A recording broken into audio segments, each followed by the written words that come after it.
Joe Biden thinks that there is a disproportional benefit to high income earners for the current system. So he wants to change the system to a tax credit. And so that has some implications on how this goes. So let's take a look at maybe a couple of examples. For instance, let's say that you're making $100,000 and you're single, which means that you're in a 24% tax bracket right now. If you commit to putting away $10,000 a year of money into your 401k plan, or 10% of your pay, you're reaping about a $2,400 tax benefit under the current plan. Now, in comparison, a single filer making about $40,000 and saving 10% of his pay, or $4,000 a year into the 401k, only reaps about $480 in tax savings. That's because they're in the 12% tax bracket.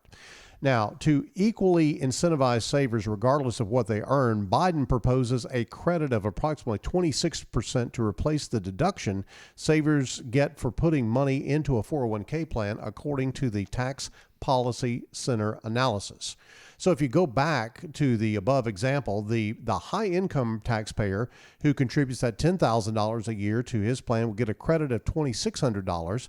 That compares to a deduction of $2,400 under the current framework. So actually the high income earner gets a little bit better credit in that particular example. Now, obviously, if you contribute more than that credit is capped, if you will, at that $2,600. So they're getting the most that they possibly can. And then meanwhile, the low income worker would get about $1,040, where he would have had a $480 deduction under the current system. So Janet, the big question though is whether this credit is actually refundable or not.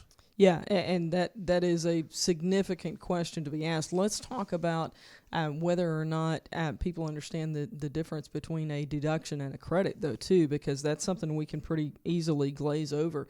If you get to deduct your contribution, then we always use the example, if you make $50,000 and you contribute $5,000, then you deduct that $5,000, you're taxed as though you earned $45,000 instead of $50,000, so you're getting that deduction. Where a credit, and we're really not sure how this is going to be calculated at this point, as far as the Biden plan is concerned, but a credit should be subtracting that amount from the taxes that you owe. Yes. So it is a different calculation. Now, if it's refundable or not, it means that if you don't owe any taxes, you don't get any benefit from it. But if you owe taxes, if it is refundable, then you could get a refund of that amount coming to you in a check from the IRS, even if you don't owe any taxes.